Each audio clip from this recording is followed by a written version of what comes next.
Sup? Sup? Sup? Sup? Sup? Hello. What's up? What's up, everybody? How are you doing? Welcome to another episode of Fantastic Comics Presents. This is our 29th episode. We run every Tuesday at 8 p.m. For those of you that don't know, you just stumbled across. Why haven't you tuned out yet? But we're going to talk about comic books and all sorts of fun stuff. First, let's say hello to my co-host, Bruja. How you doing? Pretty good. How's it going for you? I'm wonderful. It's been a crazy week, and it just started. Let me turn this on. Yeah, I feel that. There was some crazy stuff that went on yesterday, and even before the weekend started, there was a bunch of stuff. So we've got a few things to talk about, and we're going to also talk about variant covers tonight. That's going to be our topic. Nice. So I originally I said the show was what did I call it? Variant covers are worthless. Yeah, that's what you did. You got to say something to get people's attention. Of course. I even shared the video with one of my friends, and he was like, "Uh-oh. I don't know." And I'm like, "No, don't worry. We all hate variant covers, but we still buy them anyway." Yeah, exactly. I'm going to, I feel like I'm a kind of person that actually, well, we'll get into it later, but I don't think I usually get them too often. But I put a box together right here. You hear me tapping it. And I will be pulling them out as we talk about variant covers. And I don't know, I think I'm culling some of them. Nice. I was gonna pull out more, but then all of my good variant covers are up in those boxes, so it was no pull out. Yeah, little bit more of a project than I was looking to do. Yeah, I would recommend. Time for. Yeah, I would recommend for people that store their comics in boxes. If you don't use drawer boxes, I recommend them. Drawers are so much better for so many reasons. Not only for like the condition, but just the accessibility of it is so much easier. Not having to pull apart the whole freaking wall every time I want to get to a comic. Just pay the little bit extra for the drawer boxes. They're so worth it. Yeah, I agree. I mean, it took a while to move over to them, but when I did, I was in. Yeah, I definitely I have my desk here that's built out of comic boxes underneath. So those are the boxes that I've been procrastinating actually getting in the drawers. So I feel it's a big project to do. Yeah. Well, let's say hello to the chat. Before we started, Fantinuum was already in the house. Of course. In the room. He's already talking about everything that the show's going to be about, so he can tune out now, like he normally does, right? Until we start talking about the DC covers anyway. Yeah, well, that's true. We also have Jilby Pill from the next room. Hello, Jill. Bruja said hello. That's you. Let's see. Moby's in the room. There's Diablo Hashcraft. Are you still in San Diego? Let's see here. Craig. Hey, Craig. I saw him earlier today. How you doing, buddy? Yeah, so all right. We have a house full of people. How are you doing? Are you ready to talk about some comic books? Yeah. Yeah. All right. I made a banner for this one. So let's see if... Oh, here we go. Comic Book Nook. All right. So, Brian Hibbs, God, I always forget. Comics Experience. I think that's the right one. Whatever. I shouldn't say whatever. I don't mean it that way. My brain is addled. Please forgive me. Anyway, it's better to leave things to question than misname something. So, just get what you got. Right. I'm sure somebody will correct me if they care enough. Anyhow, he had a heart attack last week. It was the day before the show, and I had already said I wanted to say something about it, and I forgot because we were just talking and having a good time, and it's kind of hard to remember when, you're always making notes about everything or taking clips and doing stuff and trying to learn some sort of lame Photoshop. That you forget to say, oh, he had a heart attack. Well, this is even better. He's out of the hospital now, and he says he's doing okay. That's good. Yeah, so get well soon. I don't know. Have you ever been to Comics Experience? No. Or the one I'm thinking of? No. For as much as I spend my time in comics, it's a very small channel that I usually go through. Couple of pages, your shop. There's a local shop to my house here, but I rarely go there. Right. Yeah, and the thing is like I would like to shop at other stores more, and of course, this is all pre-COVID I'm talking about, and there are sometimes I do where I'll go out further inland, if you will. Yeah. And, hit some of those places that, maybe have a chance of getting a hold of something that I might not have had a chance to take a look. I usually go in and try and get like Milestone and stuff like that. Yeah, that's why I like the you actually know the shop that I have out here. It's Flying Colors, the shop that started Free Comic Book Day. Mm-hmm. And I think their graphic novel selection is more curated, so they have some good options, but there's not a lot. Like you at the old shop definitely had like 4 times the amount of product that they did, and it's the same thing with their issues. They don't have that many new issues every week, but the toy and like figure collection and some of the collectibles that they have, that's why I go to that shop. They have this one Kodo Wanda that I've been wanting for like several years, but those figures are so expensive. I want it so bad. They have a lot of statues also. Yeah. Yeah, and Craig Ryder, you said that you stopped in a San Leandro comic store. I'm assuming that's the comic shop. And should that be the case, that is a nice little store. I like it. I go and shop for my comics there when I need to. Oh, I had to sell the last one to a customer. I guess I'm a customer now. I'll go somewhere else. So Diablo Hashcraft says a lot of theirs is in warehouse.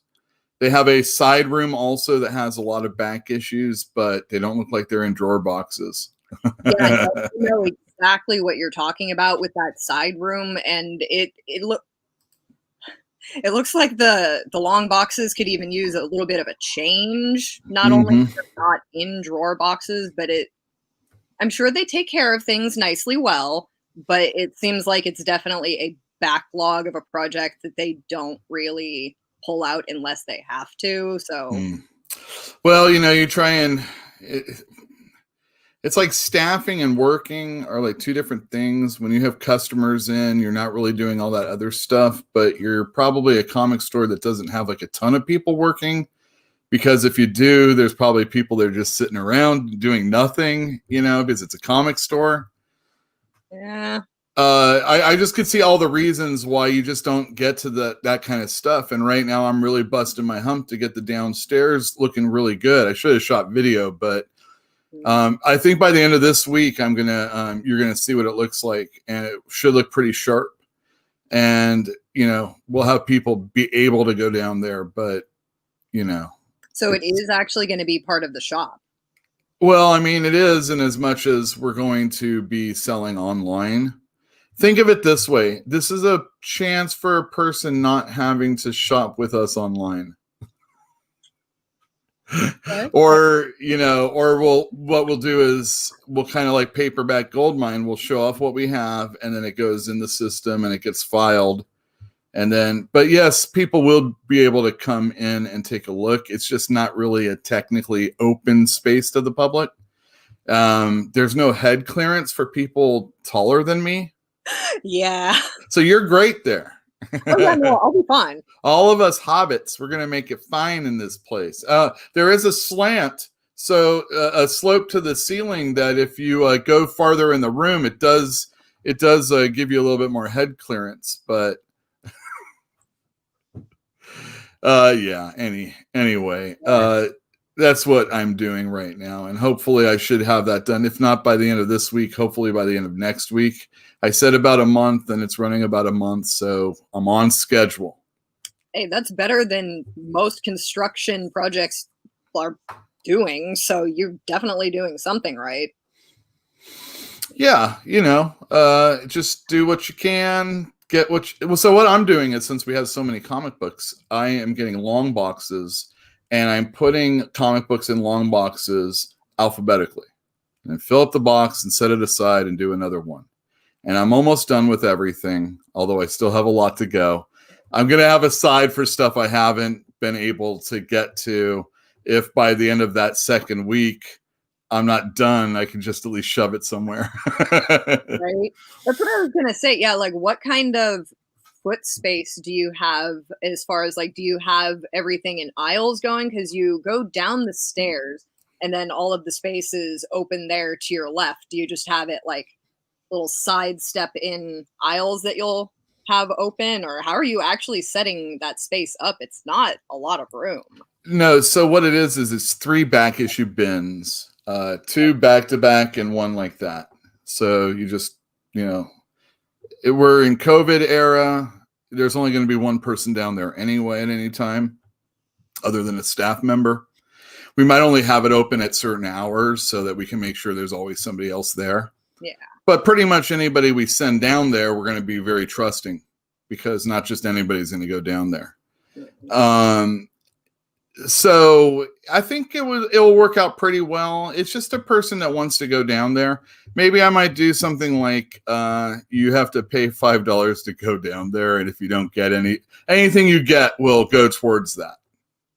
So that's a nice little gimmick, because it's like a secret stash kind of little thing, and then you have like an exclusive little buy-in, and then you get a buy-in that guarantees you at least like 1 little issue that you can pick at. No, you're onto something there. There you go. I mean, it's the in-store experience is really what it is, because I'm in the heart of a city, and in a neighborhood now, and people are only now finding out about us. We haven't really gotten flyers out. We haven't done any of that stuff like we're going to, because, it's like 1 step and, get this one done, do the next one, get this one done, do the next one. Why let everybody know you're up and running if you're not really up and running, Right. We're just trying to get our orders. My comics. What was that? Just like you're handing out the flyers, and it's like, come look at the comics. Oh wait, no, I didn't shelve for this week. I should probably do that. Yeah, exactly. So, we just want to take bite-sized chunks out and get this whole thing done, and make sure we service the people that are coming in right now as best we possibly can, and then build for the other people. It's a small store, but I had someone come in today and say, we just want you open, and I'm like, all right. So let me sell you this stuff. Right. Yeah, exactly. Let me see here. And then we have our mole in here. Oh, hey. And I didn't, Tony Fett. How's it going, Tony Fett? Oh, man. What a day. It's kind of warm in here. I don't know if you can tell by my brow. So if the waterworks really start coming down, I turn on the fan. Well, I mean, if you need to go grab some ice water, I can always talk about Alfie for a minute. Damn. Caught up.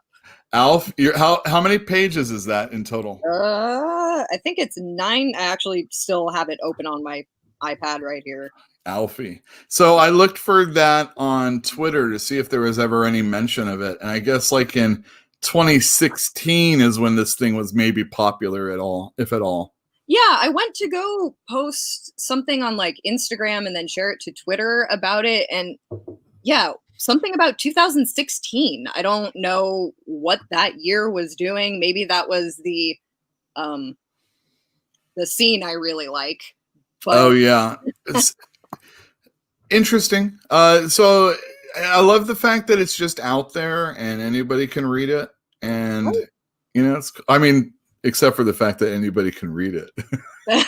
well, yeah, Parents, watch what your kids are doing out there. right? It's free. It's right there. You can Google it. You can just Google like elf fantasy and you might pop up. It And it's might something's going to 937 pages.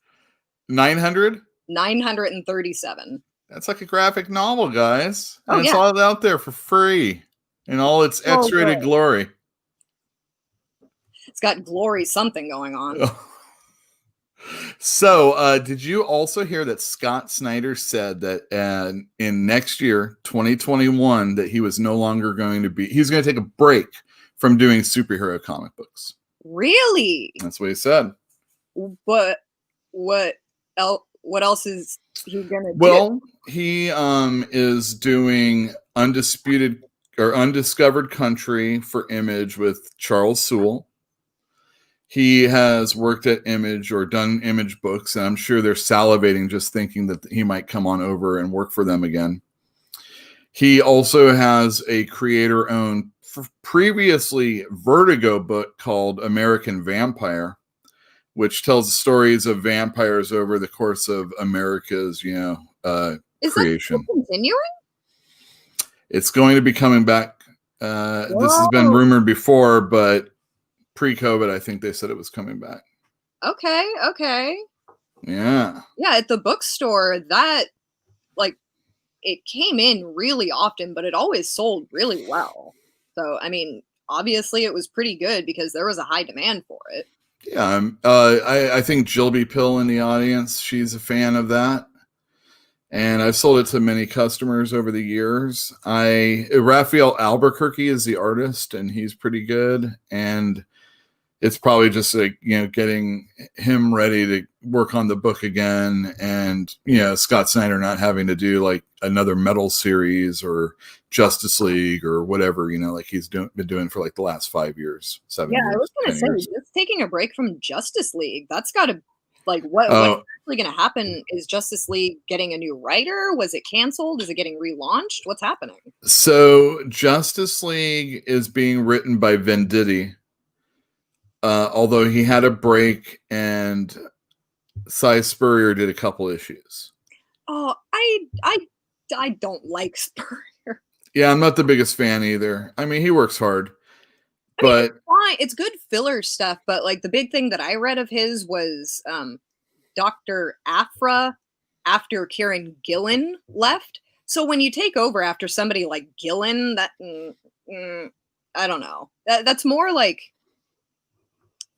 filler material, not full takeover the title material kind of writing.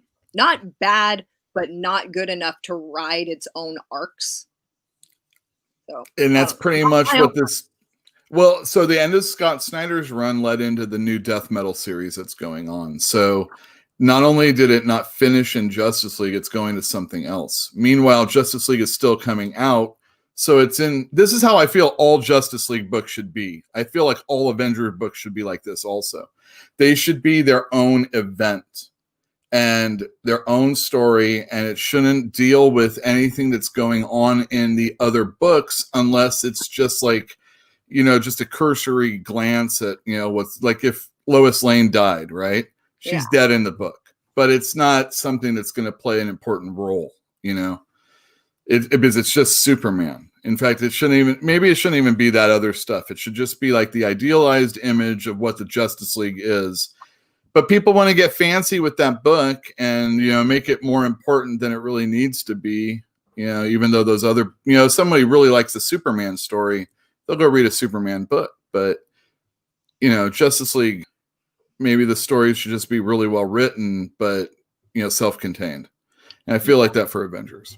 No, that's a big problem that I have with, I'm not the biggest fan of team books. I like teams, but because they do tend to touch on so many different characters' individual titles, it just gets to be too much to collect to read just to know these like small pieces of information that I don't care about in this entire title otherwise. And it just, I just want to read the stories that I want to read, and I don't want to have to pick up like 9 other characters' books just to be able to understand the next issue in the title I was reading. So it's like, on one hand, I like being able to, you know, put my tentacles out and explore that way, but the proliferation that they do that with like every title and every issue, it just makes it hard to have a handful of books that I go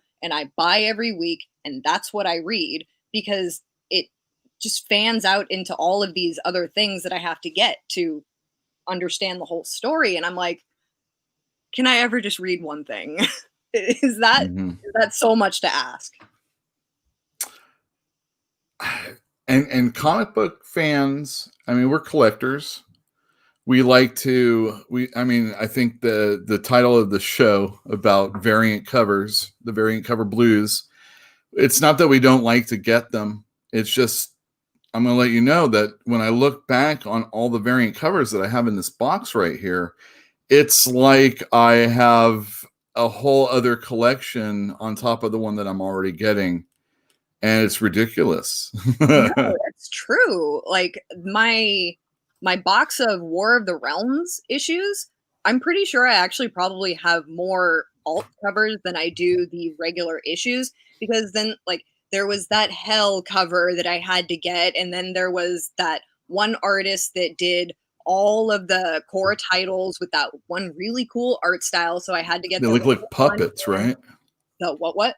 They kind of look like puppets or something, the way Yeah, that art. the guy that I really liked out of that series was Victor Hugo, is the name he goes by. He does have a last name, but he does digital art, and it's altered proportions, and a lot of it does end up looking almost like marionette puppetry.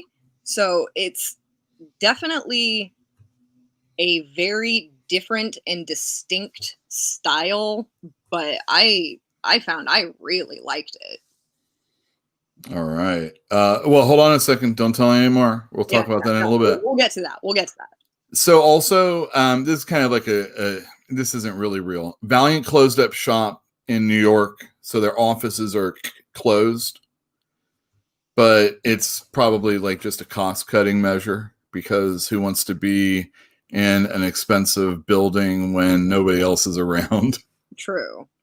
And you're already like, you took PPP money, and you're a company that isn't like, killing it sales wise anyway. So I think that's all it is. Although, who knows? Because so this was on the weekend. This picture, again, we're going to come back to this, but it's kind of going back to variant covers. But this came out. Yeah. What do you think of that cover? You know, I really like it. I saw it a couple of days ago, and I have not looked into all of the people that have trolled about it, but I like it a lot because it has a really clear like 90s throwback to it, and what it makes me think of It's is, supposed to be 80s throwback, okay. okay? Did you watch the Sister Act movies?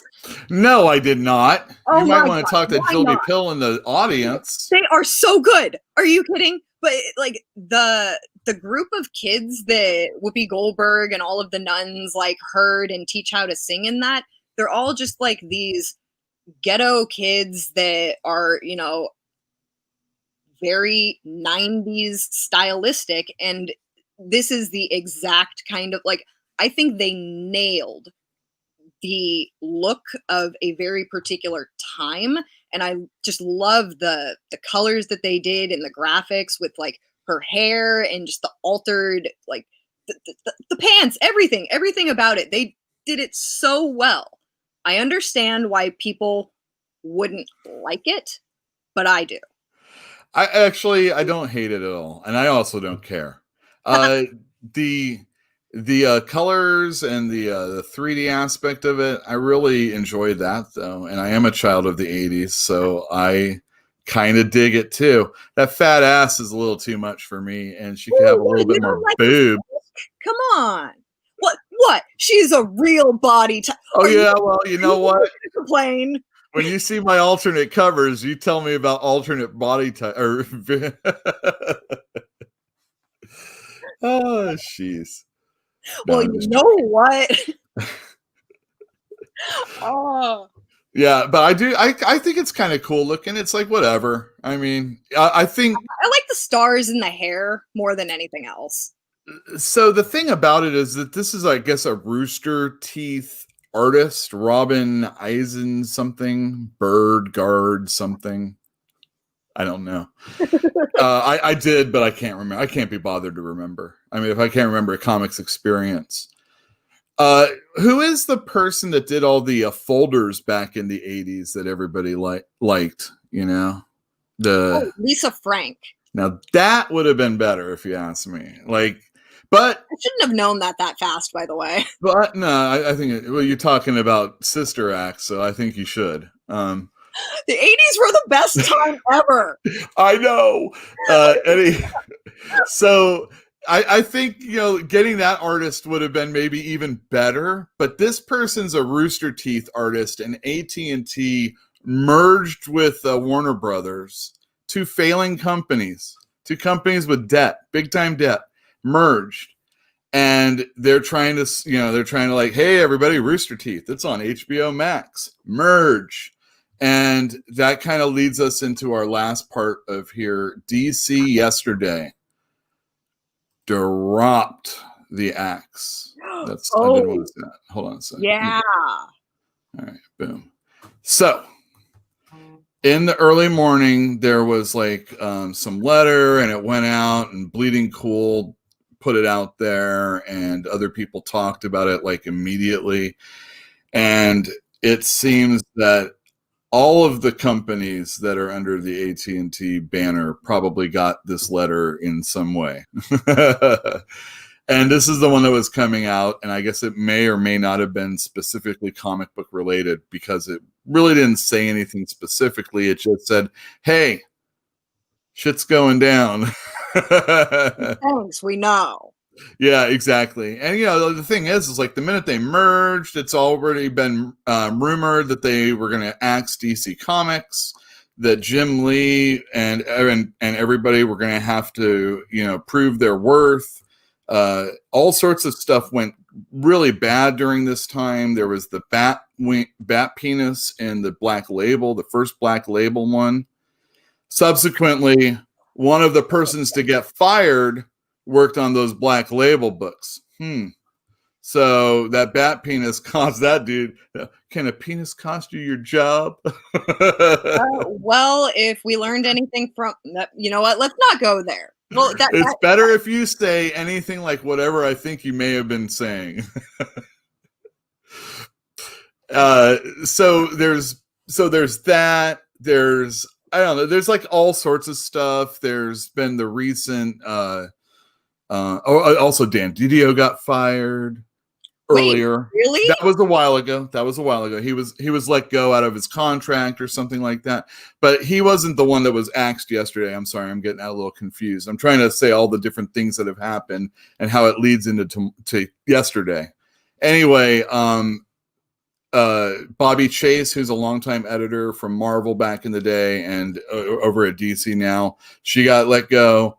Bob Harris, who was a longtime Marvel editor and probably much hated Marvel editor, he was instrumental in the X-Men, the animated series that everybody loves from the 90s cartoon. Yeah, that was literally the first thing I watched when I got Disney Plus. Me too. It was me too. And it still is, because I keep falling asleep during the episodes. They're so good to sleep to, though. They are. It's like a warm blanket. It really on a hot is. night. It's like when you're waking up casually to your Saturday morning cartoons and that you hear that theme song. It's comforting. Mm-hmm. No. Oh my God. Okay, before we get too far, I have to tell you one thing. Mark started watching the Adam West Batman and he loves it. So now I get to have that on in the background all the time. Awesome. Good going, chum. Funny enough, Jill has been putting on the Batman, the Michael Keaton ones. So we watched those two. Then we watched number 3, Batman Forever, and then we watched just watched Batman and Robin. Horrible movie. But watching it yesterday with, that ironic lens that you watch those Adam West ones. Yeah. It was probably one of the better of the 4, actually. I know it's crazy to say. I would put it number 2. No, put actually, the first one and then yeah. I mean, yeah, I think Mark put it at 2, 4, 3, 1. And he only just watched all of them for the first time like a month or 2 ago. So he had no frame of reference for what to expect for it. I just knew that I needed him to watch Danny DeVito as the Penguin because he hadn't seen it. He disgusts me. He's so good with it, though. It's so gross. Just the way he's like eating that fish. Exactly. It's disgusting. I worked with someone that reminded me of him. And I'm sorry. Oh, it was quite a time in my life. Anyway, let's get out of that. Back to comics. So, I've been watching a lot of those Batman movies. So who knows who's going to be getting fired in the future? There's a lot of innuendo and rumor. Obviously, most talent isn't going to get let go because they're just contract hire anyway.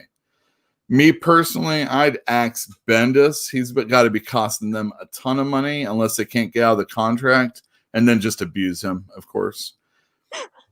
Well, I mean, you got to do what you got to do. If he's under contract and you're paying him anyway, you might as well abuse him. Yeah, give him work. But he hasn't been doing whatever DC thought, and that was a Didio regime thing anyway. I think they were really grasping at straws, hoping, because they had this whole New Age of Heroes DC, where they were making new characters and putting artists' names first and saying it's like, we're going to really care about the creators here. And it flopped. Only Terrifics had like a long run, and even that was just because it was good and they didn't want to get rid of it, but it wasn't because it was selling. Yeah. And, so like they did that, and then they're like, well, let's go get Bendis. He's free from Marvel. And they promised him the moon. They gave him an imprint. They brought all his stuff and started reprinting it. They gave him a new imprint, the Wonder, the Wonder, whatever it's called, Wonder Comics. Yeah. And, just a ton of stuff. And it just hasn't been that great. And although there have been a few people that buy Marvel comics that would go over to DC and like that, it hasn't been enough to where they're going to want to care about Superman, because, Marvel people don't really care that much about Superman all the time. And, bouncing through companies isn't always something what everybody does. There's a lot of different people that go out and buy comics. Some people don't buy superheroes. Some people only buy DC. Some people only buy Image. And, it's not always company driven, but a lot of times it is. Yeah. So DC. Yeah. And then maybe possibly other companies, because it's been rumored for a long time, ever since Disney bought Marvel, that they were going to do something similar. They hire very cheap talent from other countries and some no-name, I shouldn't say no-name, some lower tier writers that they think that they can bring up, elevate. So I'm not really trying to dog on anybody that's in, but not everybody other than like Hickman or Jason Aaron are really superstars. Maybe a Kelly Thompson, and that's really stretching that one. It's just, she sells certain books, but, not all the time. Yeah. Captain Marvel ain't that big a seller. And I don't kind of, it was when Kelly Sue DeConnick, for us, it was a really big seller. Yeah, but when I was selling comics, like the Deconic ones were pretty much the only books that would actually sell. Right. Well, I also think that, a lot of times it's the artist on the book. And if a lot of times we see people leave after the third or sixth issue, and maybe they come back for another storyline. Who knows if they will? And it's not like in the 80s or the 90s where this person's going to be on the book. There's some stability and something I can look forward to going to the store. And maybe this guy, maybe it's to be determined who's going to be on the book. Maybe I only got 3 issues of a really good artist I like, and now it's the good alternative, not great alternative. Mariko Tamaki's Wonder Woman, which comes out tomorrow, has Michael Janin artwork for the first one of them, and the second one, which comes out actually today. And then on the third one, which is going to come out in a couple weeks, new artist. It's like, well, firstly, they're coming out every 2 weeks, so no artist could keep that schedule. Yeah. And most artists can't keep that schedule. And that's what we're getting. And, maybe somebody only sticks on for a book. If you really want stability in a series, what you're looking for is a mini series or an event. Yeah. Because that artist is going to stay on for those issues, hopefully. That's the concept, at least. Hopefully. Yeah. So, like, all the people that worked on Lois Lane were on that book for the whole 12 issues. And same thing for Superman's pal Jimmy Olsen. They were on the same 12 issues. And, same thing with Tom King when he was working with someone on Miracle Man. But if you look at his Batman, which has to come out every 2 weeks, it was a ton of different artists all the time. Oh. At that point, I feel like you should just simplify your art and go with something stylistically different, but still consistent. Well, I think where it usually is problematic is laying out a page. And if somebody's not comfortable doing that, or they're not old hat at it, it takes a long time for them to see the image that they need to do to put on page. And a lot of times maybe the writer isn't really even helping out that much, depending on, I feel like I know what you would, if we're talking like, Marvel style of writing, I think it's pretty easy to do it. But what you're doing is you're just giving a real loose idea of what you want to happen on this page. And then you give it to the artist, and the artist has to fill in the rest, and then the writer goes back and puts in the words. And there's a lot of people that do that, and it gives the artist a lot of freedom. And, these people aren't making a ton of money for all the work that they're putting in. They might as well get a thrill out of it, right? True. That sometimes the best way a writer can help is just to get out of the artist's way. And, realize what you need to do is like, fix it with words if you have to. Yeah. Well, especially when the medium is inherently visual, like that. I feel like that's probably a really important part to take into account when you're trying to produce that. Mm-hmm. Because, like, I've read wordless comics. Like, there's this one graphic novel, Blood Song. It's this really good, just like indigenous story, and it's no words. Art, very clear concept of what it's trying to say. So, like, yes, of course, the words and the stories are important. But when your medium is visual, you should probably pay a good amount of attention to that. How about, all right, so is that person also, is the artist also the writer, or is it just that creator is the person that made that book? The creator. Yeah, so it's a little bit weird when it's a writer telling an artist to, like, all right, so Mike Grill had a really great run on Green Arrow in the late 80s, early 90s, and it was like a mature themed Green Arrow. He was like 40-ish. He lived in Seattle, and he was like with a Black Canary. And Mike Grell he's an artist, but he's only writing the book. And like, there would be almost entire issues where there was just like 5 words, 5 balloons, word balloons. And the rest was art.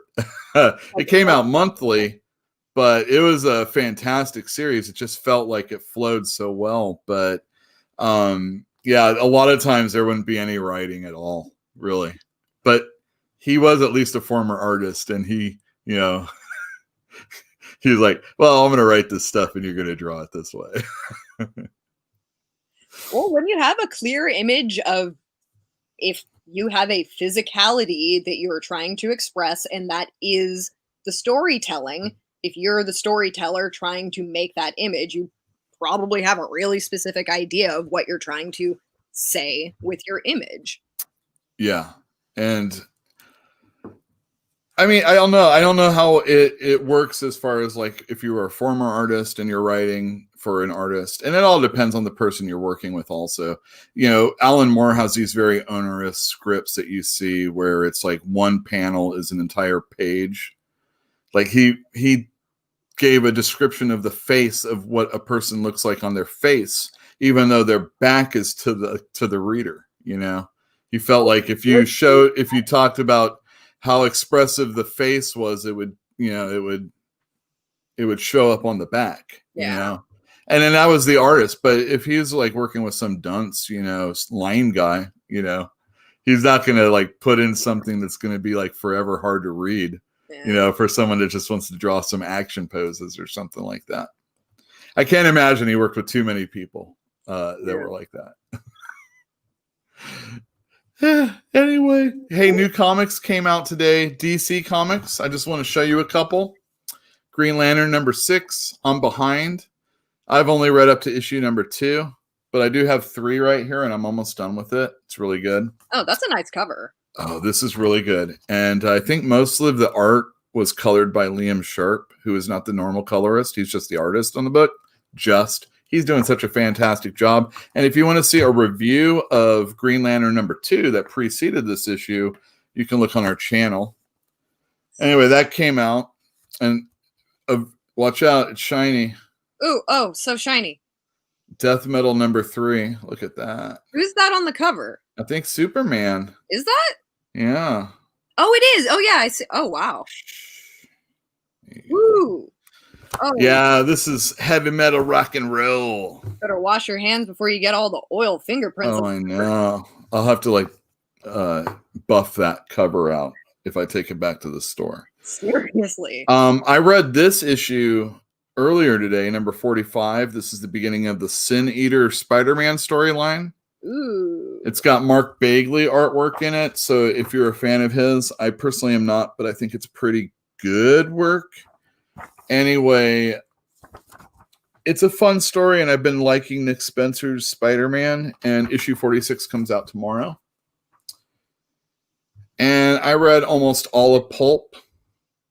Ooh. This is, for anybody that reads Criminal, this is not the floppy that you normally buy. This is an OGN. That's an original graphic novel. And it's by Ed Brubaker and Sean Phillips. And it tells the story about a pulp writer who does like Western fiction in like 40s, 30s, something like that. It's pre-World War II or just around. And I tell you that because like they let us know in the story. Oh, nice. It's really good artwork. So anyway, this is a writer who's old, and he's down on his luck, and he's thinking about going back and revisiting his old life of crime when he used to, rob banks in like the Western days, like the 1890s. So he's an old man now, and he's thinking of going back and doing it. And one of the guys that's been chasing him all his life, basically, a Pinkerton, gets a hold of him and offers him a real cherry deal on someone to steal from. And it's very, very tense. I don't know if you like tense stories, but that's Pulp. You know me. I love my horror. I love all of the juicy stuff, and especially if it's a Western. Like, I don't get enough Westerns. I love them, but they're hard to find in comics. So I was hoping that this was going to be a criminal story from an only Western point of view, yeehaw, guns in the air and horses and all that stuff. So when I found out when it wasn't going to be, I was a little bit disappointed. But these guys tell a fantastic story, and if you like a crime noir story, it's perfect. And the art in the cowboy scenes is really, really pretty. I also got this from one of my customers. Oh!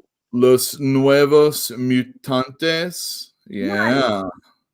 And this is some nice Bill Sienkiewicz New Mutants stuff. Probably in like the mid-20s, like 27 maybe. Nice. Anyway, here's a couple. What is it? Is it from Mexico or Spain? I think Spain is what it is. I've seen a lot of Spanish comics, like Spain Spanish. Like, weirdly enough, I've seen come through the bookstore more often than not French and Spain Spanish comics. Okay, got you. What is it, like mainstream superhero stuff or just anything? Yeah. Okay. Like where do you even get a free comic book day in Spanish? I've seen those. Like with the FCBD comic, I was so confused. I'm assuming it's in the order form or it's regional. I'm not quite sure. I don't remember if I've seen any that were, I mean, there might have been something like, oh, get this Scholastic one. Oh, you can also get it in Spanish, maybe. But I can't quite remember. And also Diablo Hashcraft. DC didn't really reboot Green Lantern again as much as they call it season 2. You can blame Ed Brubaker for that back in his sleeper days. And there's also a backup story, which is popular with these foreign reprints of Marvel comics, because even if you get like the British ones, it will have like Hulk in the front and somebody else in the back. So here we have a Doctor Strange story. Look at that. Oh, that looks so nice. Yeah, it's Dan Green doing the art. We looked at it yesterday. Here's your First Nations people, I do believe. Yeah, I was gonna. You can tell by the feather in the ear. And I'm guessing we don't have Danny Moonstar showing up. It's just random people. I don't think that's her. I don't think she's related. She'll be in this one though. Yeah. Although she might be recovering from the demon bear. I can't remember that story. Look at how Cannonball leaps and takes off. God, Bill Sienkiewicz. This was when I was a kid, and we knew that he was like, they were starting to do advertisements that he was going to be on New Mutants. Right. It was all over. We were like, oh, this is the greatest thing ever. We loved it. Anyhow, Pulp was fantastic, Mark Burns says. Excellent. Glad to see someone liked it. All right, so let's see. Fantastic Comics. That's all our information. Nobody needs that anymore. Let's see. Hold on. I'll put this one on. Excellent. All right, let's go to our subject. You ready for this? Yeah. Here, I'll do this first. Yeah. This is the thing that started it all. This is the downfall of DC. This is the...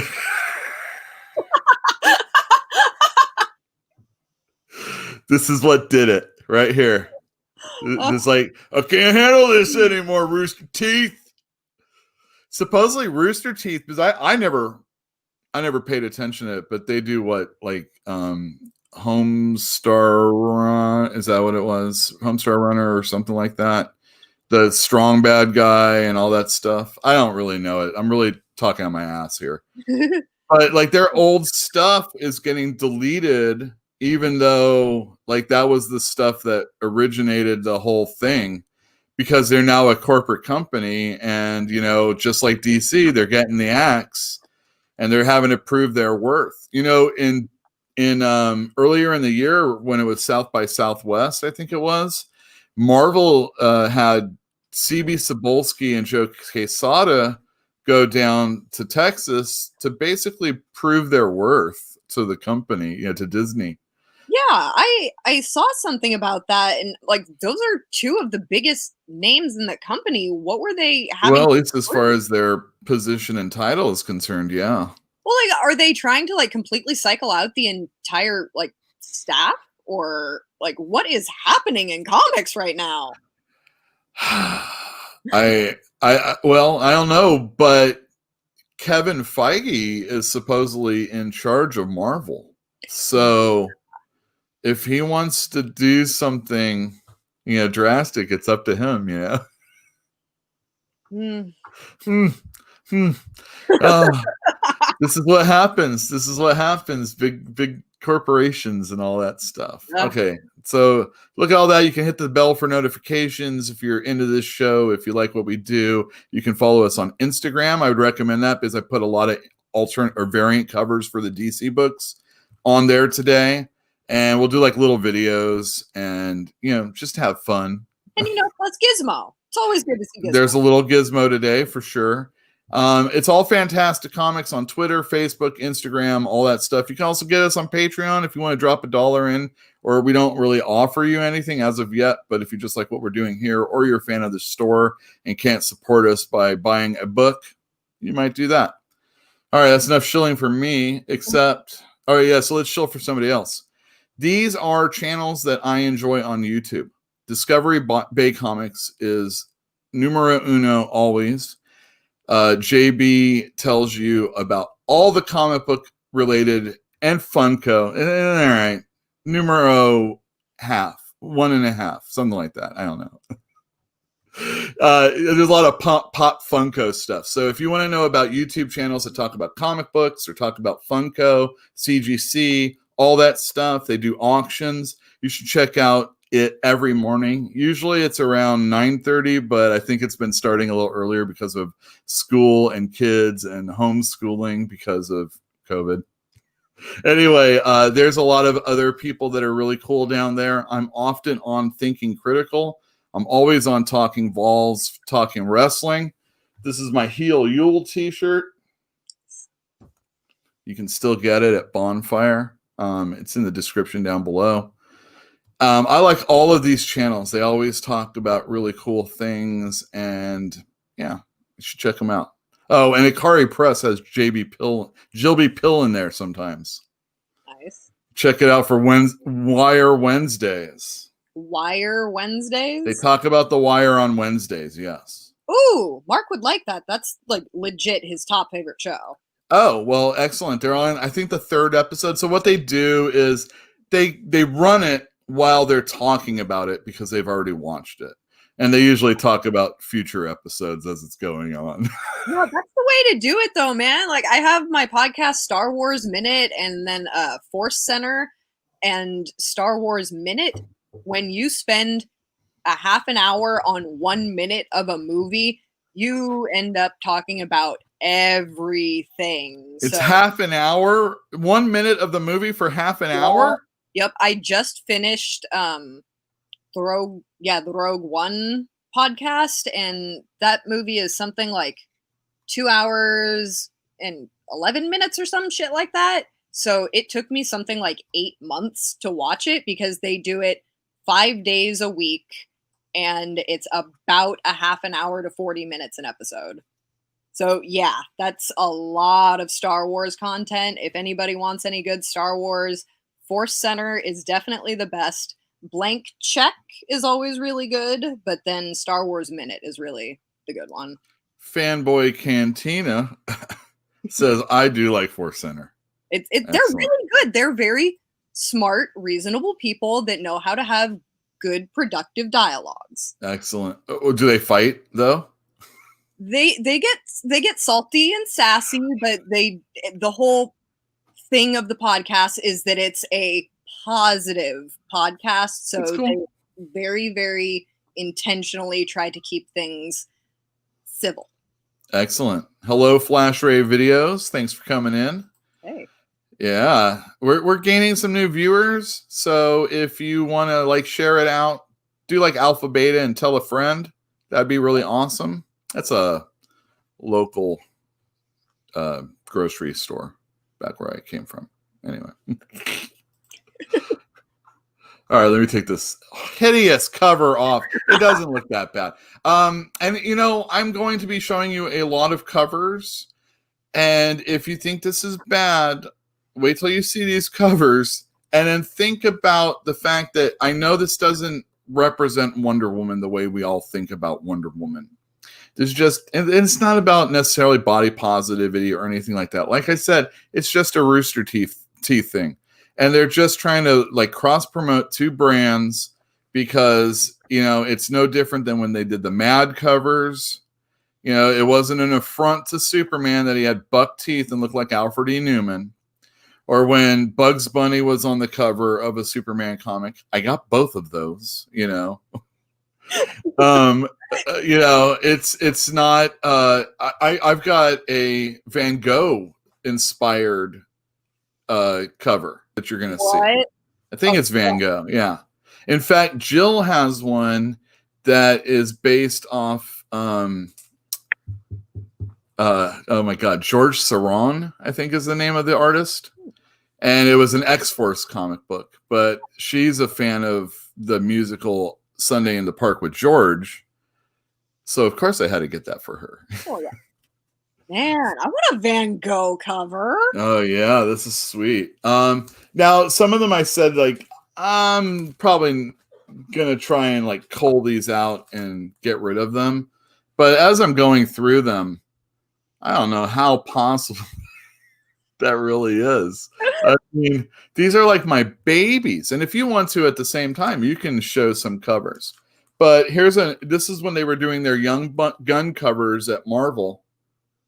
Here's the Mark Chachetta Black Panther. Ooh. This is recent, so nothing big. I like that. Yeah, it's nice. And here we have a beautiful Mike Del Mundo thing. I don't even know what issue this was for. Marvel 2-in-1, Fantastic Four. I have no clue. And here we have Javier Garron doing Doctor Strange. Oh, I love Garon stuff too. Yeah, he's great. The Cood, Aaron Cooter. Look at that Spider-Man.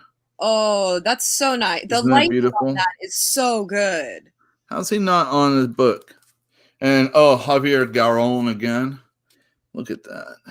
Ah, that's so nice. These are just lying around because I don't even know what books they are.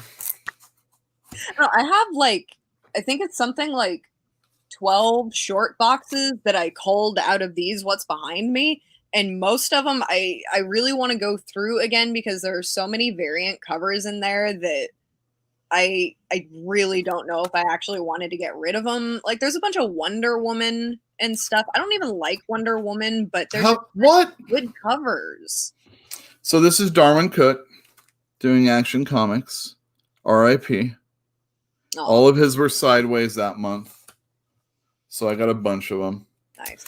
I don't usually get Batman all the time, but I did get this neat Frank Cho cover. And nice. I was getting it leading up to the wedding.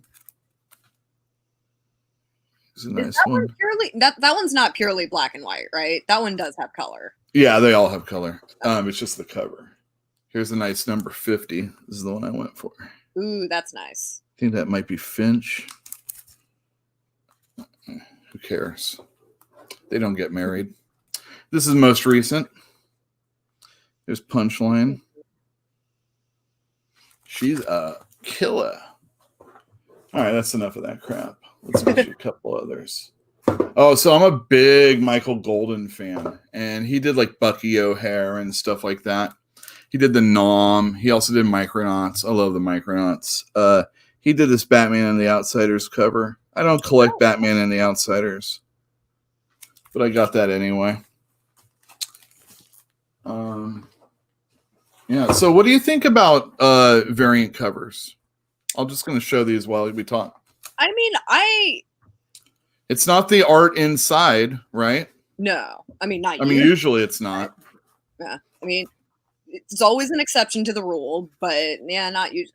I mean, I don't think variant covers are inherently a bad thing because there are a lot of things that can be highlighted with variant covers, like, you know, just nice scenes or character appearances. Like there are reasons that variant covers are cool, but the way that companies like just use them to market and flood the shelves with, like, I was looking up some of the War of the Realms covers to find the ones that I was looking for, and some issues have enough variant covers to where they went through A, B, C, D, all the way down to like L. And it's like, that is too many.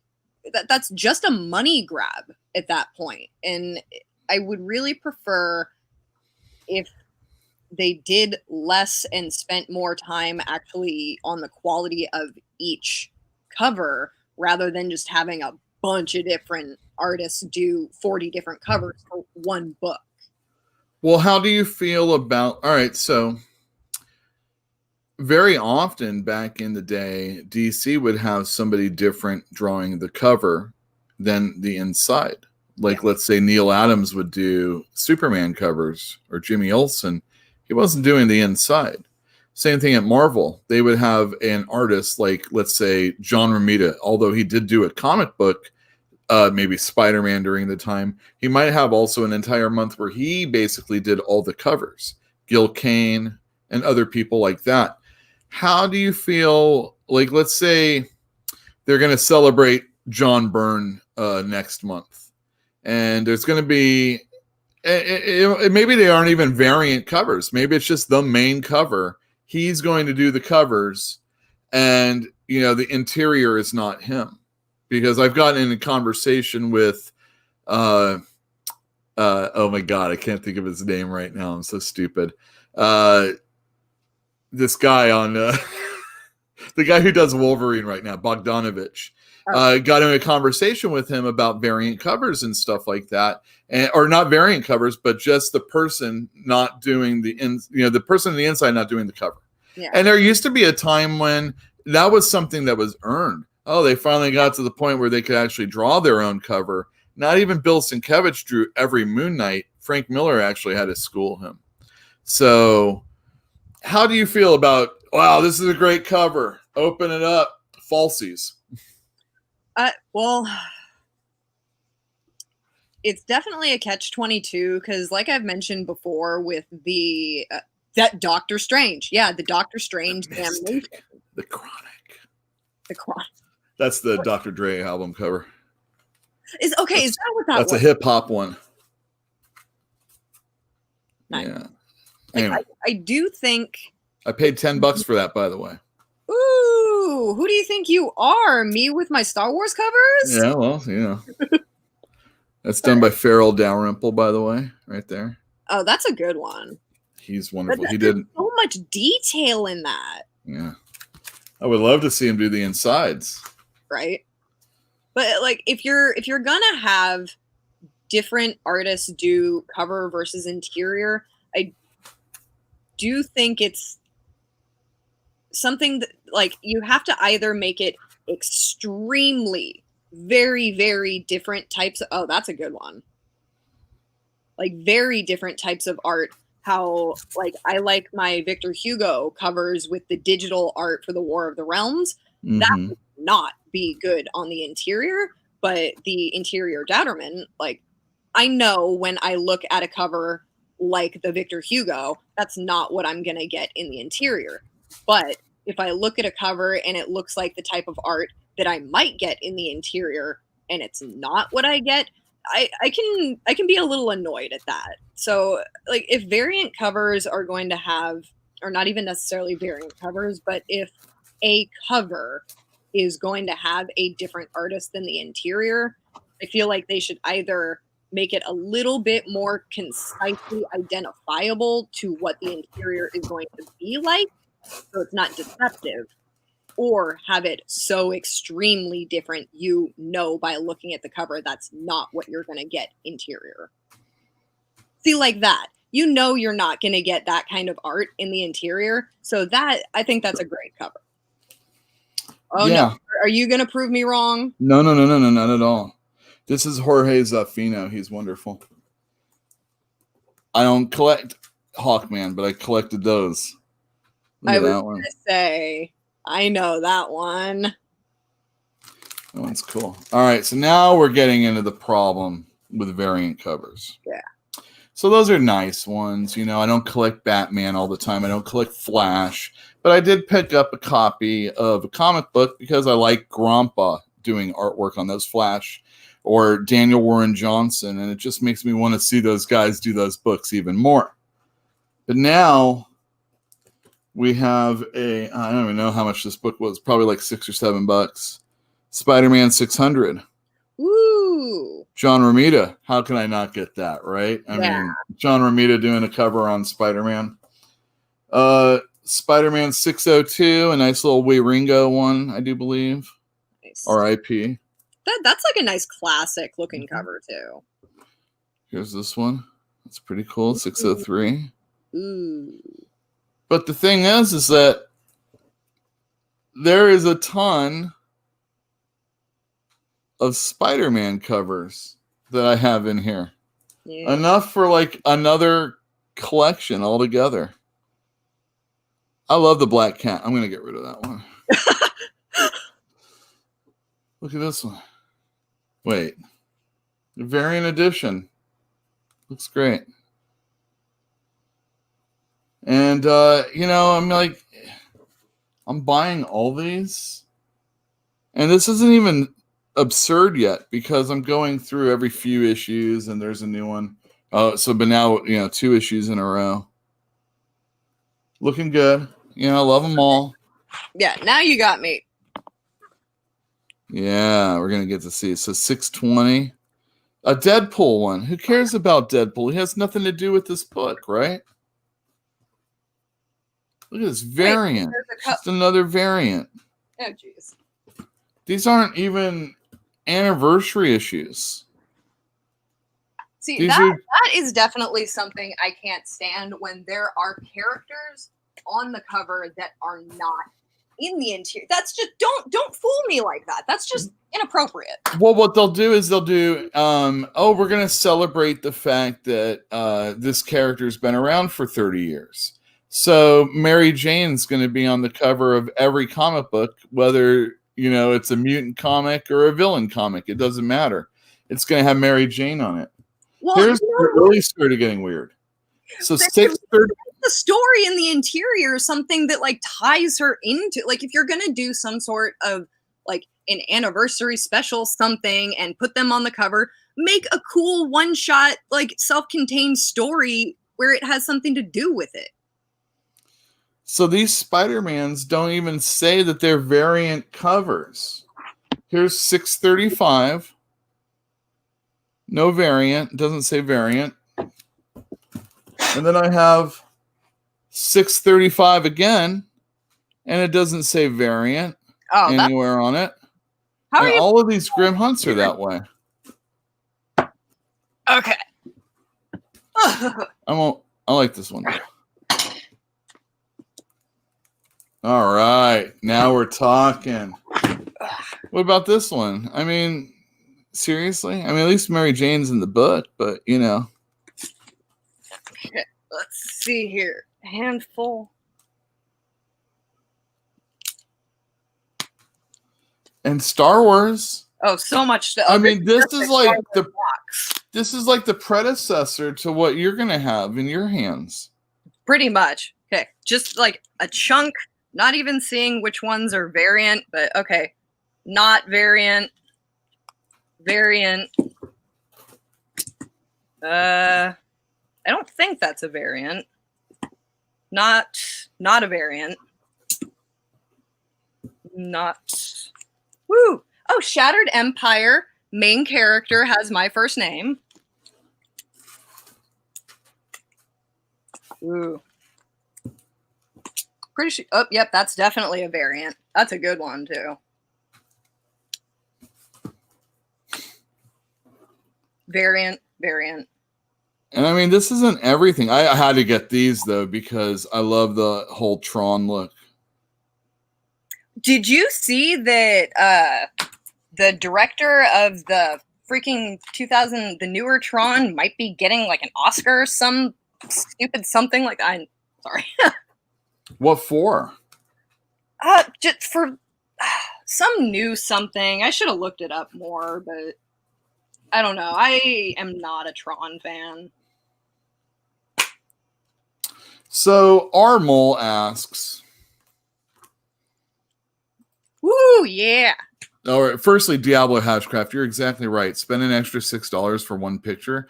But I love those action figure covers. What am I going to do? I got to get them all. I got to get them all. And then what happens that one time you don't get it? And then, yeah. I didn't get, and I'm so mad.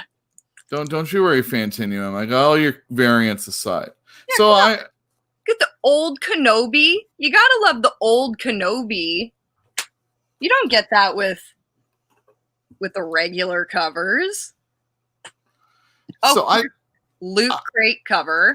To answer Armol about what artist does the best variants. Okay, so if we're talking specifically variants, and we're talking about something that is an extra $6 to buy the whole series, to buy it, then that's the variant. But what Adam Hughes usually did was a cover, and it just didn't match the insides. That's nice. What's that one? This is 51 Kieran Gillen's Star Wars, the title that is currently still running. This Dubs on the figure covers. Look at this Vader and Falcon. No, we're not. I don't think we're giving these away, right? No. Although, all right, check this out. Yeah, you can make an offer.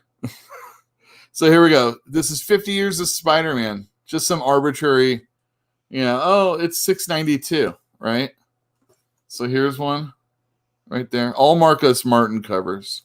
So he's going to do all the different moments in Spider-Man's life. Ooh, that's a good one. Yeah, that's a good one. I will not part with those. I love this. Okay, here's one of my favorite covers that I have. Like, okay, look at this Vader down. And this one is numbered authenticity. Is it signed? Is that what you're telling me? I have a certificate that is signed. It is one of 1,500 copies. Dang. 1,500. I'm not wearing my glasses. I don't know how many copies. So, look at it. That is cool. Who does it? Do you know? Woo! Sorry, not breaking that. Oh, it's okay. So 8 issues later, they have issue number 700. And you're darn tootin' if you thought there was more than one cover. Look at this one. This one's cool. Oh, it's got all the names of the people that did it. Isn't that really similar to the cover that they did for 9/11? No, that was just a black cover. Okay, yeah, that's what. Another John Romita, I do believe. Oh, that might be Martin. Martine. Here's a J. Scott. Oh no, Ramos one. This one. Love this. Oh, black and white. Or what do they call that? It's not really black and white, but I partially black and white. And I don't know. All I know is that this one was the premiere one, the premiere variant that I think was like 1 in 100 or 1 in 50 or something. Yeah, look at that trooper. Yeah, that's a nice one. Yeah, the John Tyler Christopher. The Scotty Youngs, they just they went so heavy on that. I just couldn't keep going. So these Spider-Mans are just ridiculous. It just keeps going. And you think about all the money that you spent. Oh, here you go, Scotty Young. All right. See, I do really love Scotty Young, and I've bought so many books that I don't even read just for his art. And I tend to agree with you. I kind of hate myself for it because I have all of these like Black Cat and Captain America and all of these things that I'm just not going to read just because I like the cover. Right. All right. Let me do this so that I can get this out of here. Oh, and look, I just hit a Scotty Young too. Oh man. Well, if you buy one if you're gonna buy, if you're the kind of person that's willing to buy an alternate cover, a variant cover, you're probably gonna get stuck with a Scotty Young eventually. So the question is are they really worth anything? I mean, yeah. When I was selling them used at the bookstore, those were some pretty big money seller, like money grab ones. And I know you've definitely made a good amount of money off me for all of my covers, all of my Victor Hugos. Gotta love the blank ones too. See, blank covers are really nice to have so that you can take them to conventions. And I've seen some people do like their own really good original art that's fun to see fans actually do something with. And then they also have like the booths that they go to for an artist, and they have them do like a quick little sketch. And like variants like these blank ones can be worth a lot of money because of the potential allowed to them. Nice.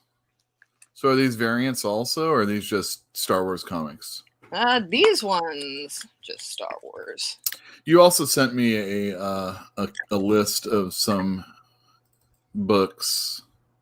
So let's share the screen so I can let you all see. You can tell. Oh, so this is the Loki. This is that Victor Hugo guy. Yeah, and like it's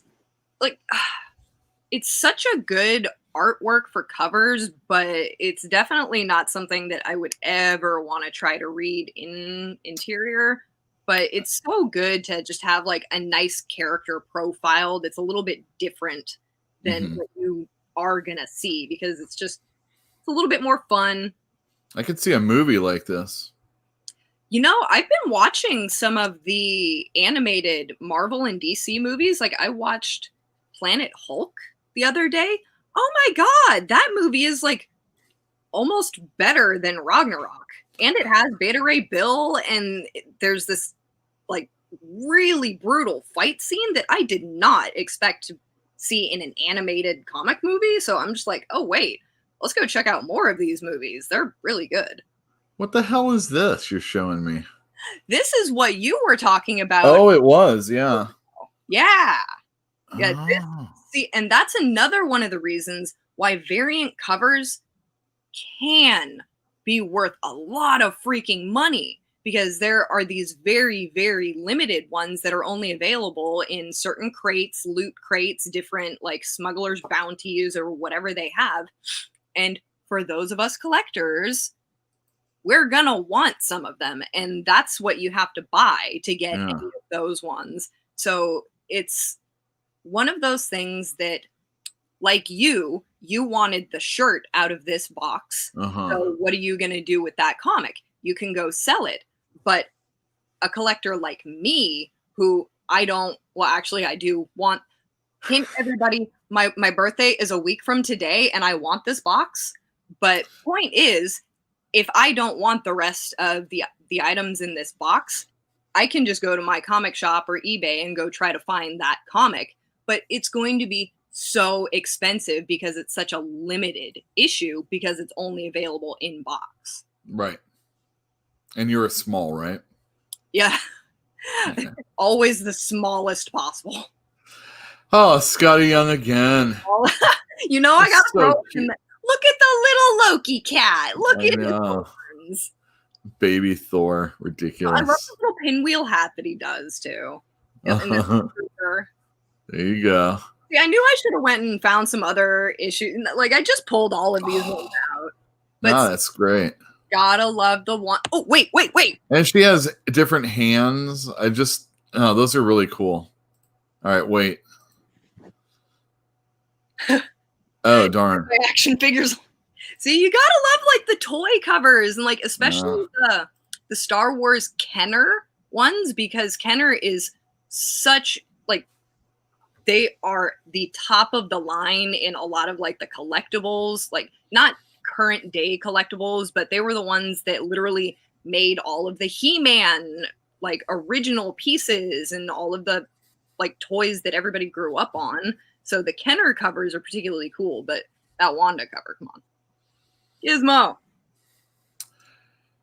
Yes, guys like Arthur Adams and Joshua Middleton did used to draw amazing interiors, but they got paid to do covers, and then they said, why would I ever go and do that again? Plus, Art Adams he was always slow. And, I really wish what they would do, instead of just pay these guys to do a bunch of covers, pay them to do an annual so it can come out anytime during the year. And then you have these really old classic guys that and girls, gals, boys and girls that, that draw a little slower. George Perez is retired, but, getting him to do one book over the course of the entire year would be really special. And, I wish we would see more of that again, and not penalize the reader for the fact that you can't get this book out monthly. These guys are still great. And, if it comes out once a year, we'd be really happy about that. An Elseworlds, an annual, What If. Ooh, yes. More what ifs, please. Yeah, exactly. Lots of people like that stuff. And, I was talking about this. So everything seems to be contracting. There's less DC titles. There's less Marvel titles coming out. There's less titles coming out. And really the reality is that people don't have the discretionary funds that they used to have. And they've also had time. What was that? I swear I'll make it into the shop soon to get some. Well, we'll talk anyway, but, these are the things that are limiting our ability to grow the industry, and things aren't getting better anytime soon, or people's opinions of what is going on isn't going to change anytime soon. And, everything's very, very scary, very sketchy right now. And, we don't have, it's a hard time, and we don't need superfluous stuff coming out. And sometimes variant covers are like that. Now, usually the DC ones come out. I can order as many of those as I want. These are not limited, but it's the ones that are 1 in 25, 1 in 50, 1 in 100, 1 in 500, 1 in 1,000. So not only is this costing you more money in order to get one of those things, I have to buy all these books in order to make it happen. And what does that do? It makes this comic look like it was a great selling book when it really wasn't. I just wanted that Frank Miller Daredevil 1 in 1,000. Oh, wait, I wanted the 1 in 2,000 because it's going to be a virgin variant of that Frank Miller Daredevil cover variant, and well, I might as well get 2 of the other ones since it's 1 for every 1,000, right? Yeah. I'm making money now. Or I'm not. You have to sell the rest of these 1,000 covers too? Well, you would hope that the 1,000 or 2,000 covers, I don't need to even sell them because I made so much money on that 1 in 2,000 or that 1 in 1,000 or whatever it may be. You hope people play the game, and they win sometimes, and sometimes they lose. And it's kind of like chasing a number when you're playing Keno or whatever. You don't chase numbers. You stick with your numbers. Mm-hmm. Always. Yeah. Always stick with them. Yeah. That's why I don't. That's why I only play a quick pick. Because if I choose the numbers and they come up on a day I don't play, very upset. Very upset. These are my rules of life right here. Right. It takes the whole show. Don't pick your numbers if you ain't playing all the time. Right. Yeah, no, my husband, he is really into stocks. I have no mind whatsoever for that because numbers, firstly, and then secondly, just money and risk and all of this. So I'm just kind of no. I'll just sit here and watch you do it because I have no faith in myself in being able to read that kind of fluctuation to be able to benefit off of it. And it's the same thing with the comics game, that you take a lot of risks by buying that 1 in 2,000 comic hoping to sell. Yeah. And then you have all that other stuff. But, you know, if you make that money, then all that other stuff is gravy also, if you look at it that way. Yeah. I just don't trust myself to do it. So there was a comic book that came out last week. It was a death metal one shot, and it was the introduction to the Robin King or something like that. This is not even a variant I'm talking about, just the regular comic book. And people, or I should say, there were some stores that, you know, customers have come out and talked smack about these stores, that these stores were actually on first day selling them over cover price, sometimes at ridiculous amounts. And the reason being is they know people are going to come in from outside that want to buy them so they can flip them because of the hotness of the issue. Yeah. Now, we at Fantastic Comics would never do that.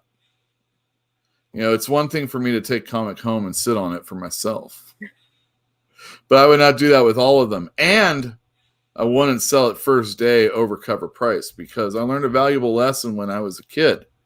My father, we went to the comic store where we had all our comics held for us. And a week before it was supposed to come out, they got Return of the Jedi. It was a magazine. And he's like, I'll sell it to you for $5 instead of $2.50. Ooh. And my dad's like, we're out of here. You can F off, and I'm not buying any comics from you ever again. I'm a little kid. I'm like, what? I just wanted comic books. But yeah, I would never do that. Never, ever do that. And to stores that do, let me know in chat or in the comments down below. We can name those stores. I'm not afraid of it. Right. If you saw something like that, let's get them. But there are stores that do that. Now, there's also, of course, you take your variants and you put them out on eBay immediately, and then you let the market bear how much. If you have a good seller's rating and people know about you, you might get a lot of money again. I personally, as a customer, unless it's something that I really wanted, you got to gauge how much you're willing to spend. Yeah. On average, like a 1 in 25, I usually sell it like $10 or $15. If it's one of those $7.99 comics, I inflate the price to, you know, match that, you know, the extra $3 or $4. But that's what they usually cost. 1 in 50, it's going to be like $25. Maybe if it's super hot and it's going for like $100 on eBay, it might be a little bit more than normal. And the same thing with 1 in 50s and 1 in 100s and stuff like that. So like I have a set price I normally keep. I don't want to. I mean, I feel horrible about it, but especially if I'm getting it for somebody, knowing that I had to buy extra books, it's going to cost a little bit extra. Yeah. So make sure you talk to your comic store out there. If you like a variant, if you're like, Alex Ross is doing all these covers, and I would like to get every single one that he does, just let your customers know. If it's something that you can get, like a DC comic, it's one for however many you order, it doesn't matter, then that's fine. If it's 1 in 10, let them know. It might be a couple dollars more. You know, as customers, you should know that might happen, is what I'm saying. And, you know, so on and so forth. If the store needs to buy a ton of comic books more, let them know that they are buying those comic books also. They can throw them in the trash the minute they leave the store, but you're buying them. You can leave them behind. I don't care. But you're going to be buying them all. And that's kind of like, well, I won't charge you extra for that one book, though. Yeah. That's what your $1,000 looks like. It's a bunch of comics. Yeah. Yeah.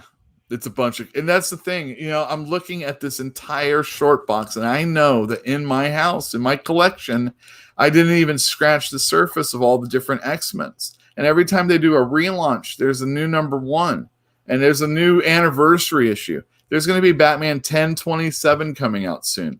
That is they already had a celebration for 1,000. Now they're going to have a celebration because this is 1,000 issues from the first issue, Detective 27, that had Batman. So it's a $10 book. And there's going to be a through the decades look at all the other detective issues. And, you know, is that also Continuum will be getting them. A $10 book?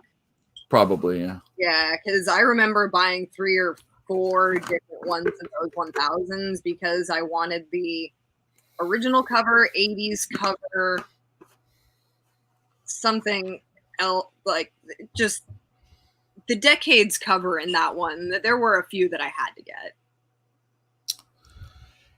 I don't know if speculating is what I would do with variant covers.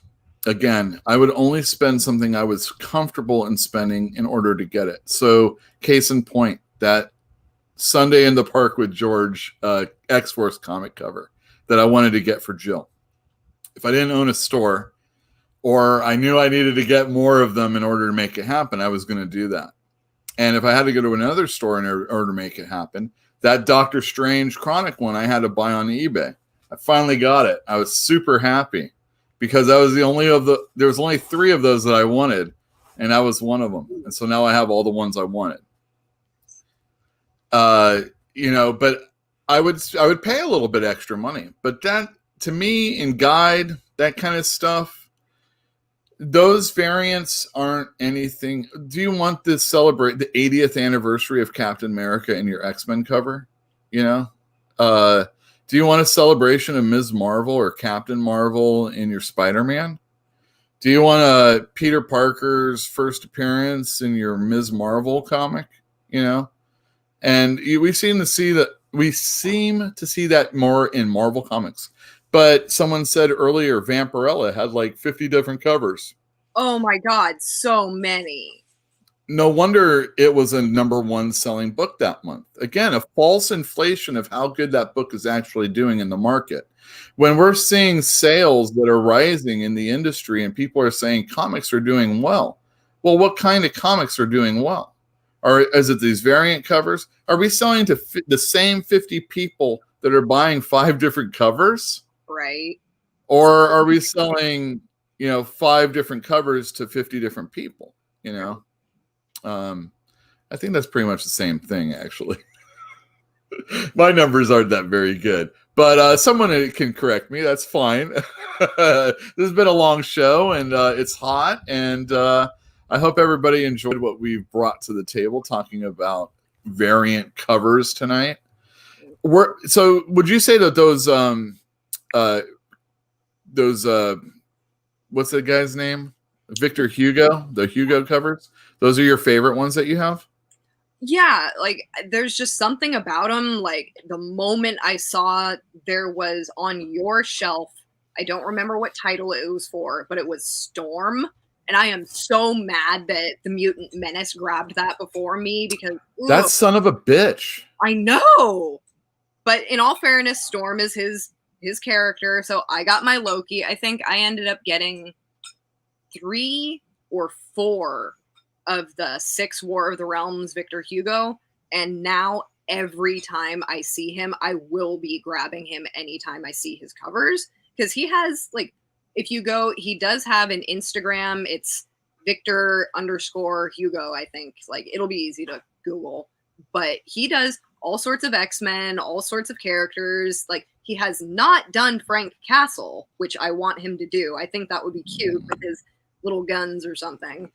But yeah, Victor Hugo is definitely mine just because it's so uniquely different that it stands out to me. Usually for me, it has to be an iconic character on the thing for me to care, or something like those Darwin Cook covers. Or an artist that I like. I bought those. I like Flash. I would collect Flash, but there's just so many comic books out there. But man, those alternate covers or those Hawkman ones by Gerardo Zaffino. Oh, I just love it. And I can't stay away. And so on the one side, I hate variants. I hate what they make me as a store owner have to do in order to order them. I hate the fact that I just can't get all of them for anybody, and they make the rarity so hard, the scarcity so hard, that it inflates a price, and at the same time forces us to have to buy comics, and it, things aren't as great as they say, and if we got rid of some of these things that are going on, we'd see it a little bit, it'd be a little bit more plain as day. Obviously buy what you like. If you like variant covers, if you want to go into the secondary market and find them, who am I to tell you no? There's always that one little something that's treasurable that you want to get, and I got some of these in Mylars, because I'm not going to keep them. I mean, I'm not going to take them out. How dare I let them breathe air, I have bought myself one comic off of eBay, and I have that thing in one of those like 100-year comic bags that you gave me. And I have it in like a piece of Mylar, like hard Mylar. And then look at that. This is a good one. This is a Bill Sienkiewicz Herbie. Oh, that's so good. Yeah, I don't collect Fantastic Four, but now I've got that Herbie. Yeah, he's great. What are you gonna do? Right. Gotta get it. Anyway, let me say goodbye. Thank you, everybody, for tuning into another episode. Look at Gizmo. I know, right? I mean, if you have barking up the right tree, is that a dog whistle? Is that what that is? Is that what that is? I don't know. What did you not barking up the right tree? Literal dog. Yeah, that's right. Literal dog whistle. Oh wow. Oh my God. Secretary of State Senora Piggy. Oh, now that's a ticket. That's a winning ticket right there. Thank you, everybody, for tuning into another episode of Fantastic Comics Presents. This was our 29th episode, and we are done. Good night. Night, everyone.